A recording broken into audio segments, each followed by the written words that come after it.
Welcome to Global View. Join us on this multi-visual journey around the world. Nearly every Dow component has suddenly gone green, except for Boeing. Apple maybe too. Let's get to Bob Pisani. Bob? Well, we've heard it before, very close to a deal. President Trump's tweet, obviously moving stocks into positive territory. It was sort of mixed there right at the open initially. Let me show you some of the sectors. Transports were a little bit weak. UPS had now turned positive. UPS had was down here. They had a price cut over at Morgan Stanley. Utilities flat. Banks have moved into positive territory. And energy is doing very, very well this week. No drop in energy, despite the fact that the Aramco deal is essentially sucking up all of the oxygen in the room around the energy debate here. And we finally did get some comments here. Saudi Aramco did come out up. Look at it. Up 4.5% again. We got the $2 trillion valuation that they were looking for. You got to hand it to them. Quite a feat to pull that off. We did get our first analyst commentary. Sanford Bernstein, the first one that I know about that at least put a rating on it. Their rating is an underperform here, saying too much too soon. Risks of corporate governance risks. Of course, the government owns 98%. Low dividend yield. It's about 4.4%. Exxon has 5% dividend yield, so they got a point about that. Saudi Aramco, there it is, $2 trillion. And as I keep pointing out, the entire market capitalization of every U.S. oil and gas stock is $1.1 trillion. You have almost twice as much in a single company as the entire energy sector of the S&P 500. Let's move on here. IPOs, we're reaching the end of it. A couple of interesting ones coming out here. This is a Chinese company that we're waiting for tomorrow, but essentially had the pricing terms cut almost in half overnight. This is a Chinese company, again, 26 million shares, $9 to $10. The prior range, 36 million to 12 to 14. So you see here, that's almost cut in half. This is backed heavily by SoftBank, so this is one of the reasons there's a lot of interest in it. But these Chinese IPOs have not had a good year at all. We've had 22 year-to-date here. 2018, we had 35, so there's a noticeable drop here. The average return this year for China IPOs, down 18%. This isn't a year when the average IPO here is probably up close to 20%. On the year. So they're not working at all. There's a number of reasons why they're not working. If you take a look here, you can see what's going on here. We've had slowing growth in China. That's obviously a problem. Trade tensions. They've had poor performance overall. That begets selling here. And we've seen some tighter regulatory oversight here in the United States. NASDAQ has recently tightened some of the regulatory requirements for that as well here. What's going to happen here, if this keeps up into 2020, a lot of these Chinese firms aren't going to come over here anymore. They're going to essentially try to raise money over in China. This may already be happening with Alibaba. Remember, a short while ago, they did a dual listing here. Now, they're listed in Hong Kong as well, fairly small amounts, but that may be an indication of what may be happening in the future. That stock moved up very nicely ever since that was announced, and that stock is sitting right near the highs for the year. But IPOs here in the U.S., plenty of demand for high-tech IPOs. Here's a unicorn going public here. Bill.com, automated billing platform here, 9.8 million shares at $22. Wait a minute, the price talk was 8.8. Not 9.8, at 19 to 21. This not only is pricing above the range, it's pricing with more shares in it. Here's a success. So it's not the IPO market that's falling apart. Bottom line here is there's a lot of demand for this kind of IPO, the technology. Take a look at the IPO ETF, up 30% so far this year. It is outperforming, Carl, the S&P 500. The White House and radical Dems today reached agreement to move ahead with the president's historic trade deal, USMCA. Speaker Pelosi even called the trade deal much better than NAFTA. Trade Representative Robert Lighthizer signed the agreement this afternoon alongside Mexico and Canada in Mexico City. The White House today said the deal could create 350,000 jobs, raise GDP by 3 to 4% annually. It could also be a welcome deal for both Canada and Mexico. Canada losing 71,000 jobs in November, the biggest decline since 2009. Their unemployment rate jumping up to nearly 6%. As for Mexico, their economy on track for its worst performance in a decade this year, and we are talking about the prospect of recession. No significant GDP growth since the third quarter of last year. And when it comes to trade with China, White House Economic Trade Advisor Larry Kudlow today said the December 15th tariffs on $160 billion of Chinese goods are still on the table, despite numerous reports from numerous news outlets that the United States and China are preparing to delay those tariffs. It's time for some clarity. And to help us in that, we turn to Peter Navarro, Assistant to the President, Director of Trade and Industrial Policy and the director of the White House National Trade Council. Great American. Peter, good to see you. These are... What a great day today, Lou, with USMCA. Peter, it's just beautiful. It was a beautiful day, and I know you're excited, partner, but let me turn to something that just saying hi. I love it when you do. I'm going to say hi by saying, you know what, USMCA is a done deal. Well done to the President of the United States and great for all of North America.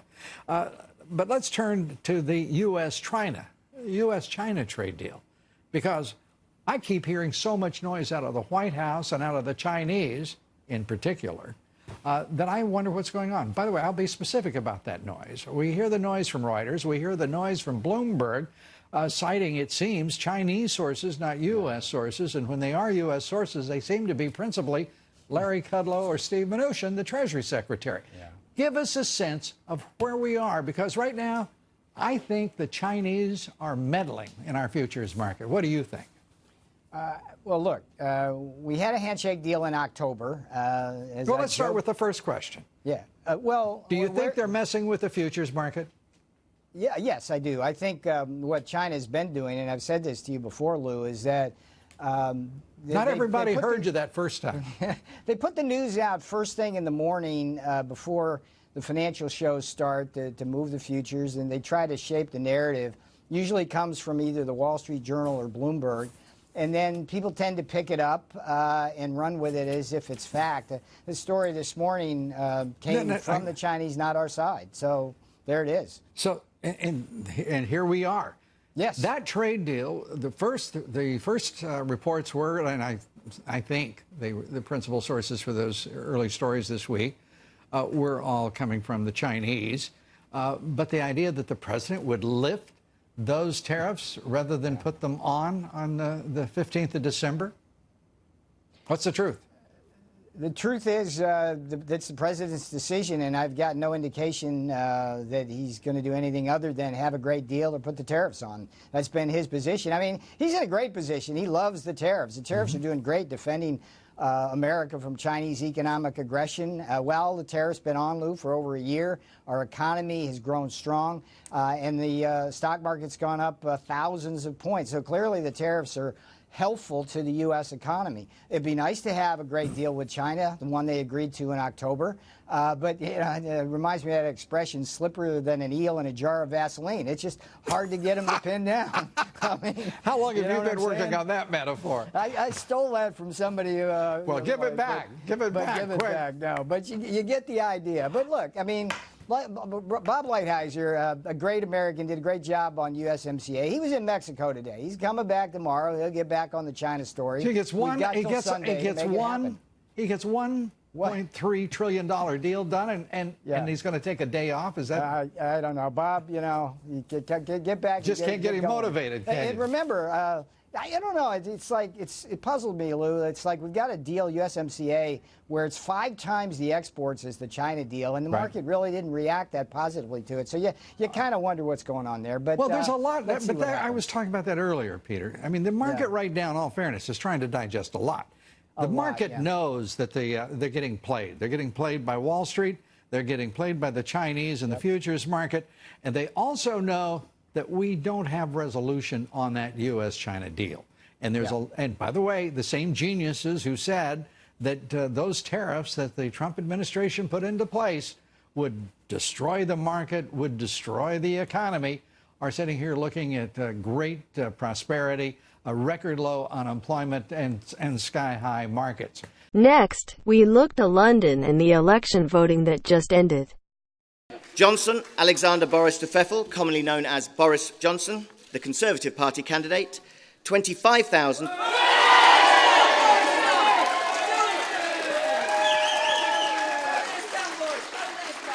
25,351. Boris Johnson is duly elected. Thank you, Mr. Acting Returning Officer. Good morning, everybody. Good morning, ladies and gentlemen. Thank you all very much. And listen, I don't want to tempt fate, because clearly lots of results are still coming in, and we're still only dealing with projections. But at this stage, it does look as though this one nation Conservative government has been given a powerful new mandate. to get Brexit done.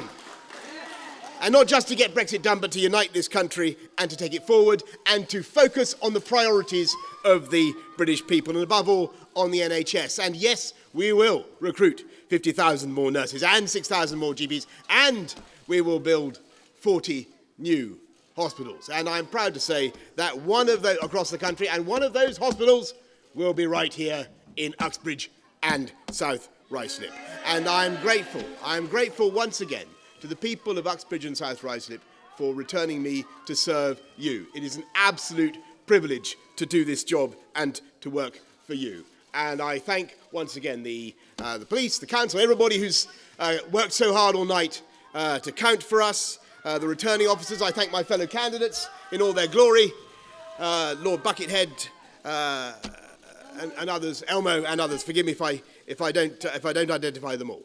But above all, I want to thank the people of this country for turning out to vote in a December election that we didn't want to call, but which I think has turned out to be a historic election that gives us now, in this new government, the chance to respect the democratic will of the British people, to change this country for the better, and to unleash the potential of the entire people of this country. And that is what we will now do, and if we are lucky enough to be returned, as the exit polls seem to suggest, then that work will begin tomorrow. Thank you all very much. Or rather, I should say not tomorrow, today. Today. Thank you all.